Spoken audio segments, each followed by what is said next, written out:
Hi దోస్తానీస్. ఇప్పుడు winter season కదా, మనకు చిక్కుడుకాయ అవైలబుల్గా ఉంటుంది. సో చిక్కుడుకాయ కర్రీ చేసుకుందాము. ఆల్రెడీ చిక్కుడుకాయ ఉడకబెట్టాను.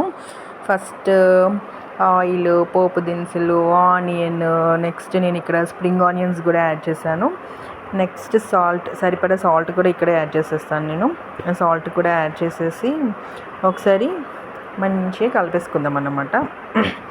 ఇప్పుడు సీజన్ కాబట్టి చిక్కుడుకాయలు అవైలబిలిటీ ఎక్కువ ఉంది మార్కెట్లో. ఇక నేను పచ్చికారం యూజ్ చేస్తున్నాను.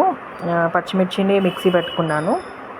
మిక్సీ పట్టేసుకొని కర్రీలో యాడ్ చేశాను.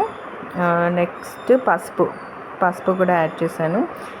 సో పసుపు తర్వాత కొంచెం చిక్కుడుకాయ కర్రీలో జీలకర్ర ఎల్లిపాయ పేస్ట్ ఉంటే బాగుంటుంది అన్నమాట.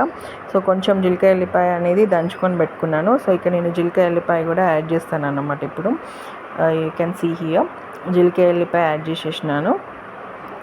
నెక్స్ట్ మళ్ళీ ఒకసారి కలుపుకోవాలి. ఇప్పుడు కొత్తిమీర కూడా నేను ఇక్కడ ఈ పాయింట్ ఆఫ్ వ్యూలోనే యాడ్ చేస్తాను. ఎందుకు అంటే పిల్లలు పైన వేసేస్తే అంతా ఏరేస్తారు, ఇక్కడ వేసేస్తే కర్రీలో మిక్స్ అయిపోతుంది అన్నమాట. సో తినేసేస్తారు మొత్తం మంచిగా, అన్నీ తినేస్తారన్నమాట, ఏది వదిలిపెట్టకుండా. సో కొత్తిమీర వేసేసుకొని కలుపుకొని ఒక 2 to 3 minutes ఆయిల్లోనే వేగాలన్నమాట. ఇది ఆయిల్లో వేగిన తర్వాత ఇప్పుడు మన బాయిల్ చేసుకున్న చిక్కుడుకాయ ఉంది కదా, చిక్కుడుకాయని యాడ్ చేసుకోవాలి. యాడ్ చేసుకొని ఫ్రీక్వెంట్గా మూత పెట్టి అప్పుడప్పుడు కలుపుతూ ఉండాలి అన్నమాట. ఒక 10 to 15 minutesలో సిమ్లో పెట్టుకొని చేసుకుంటే బెస్ట్. 10 to 15 minutesలో మన కర్రీ అనేది రెడీ అయిపోతుంది. చూసారా, మన కర్రీ అనేది ఇప్పుడు రెడీ అయిపోయింది.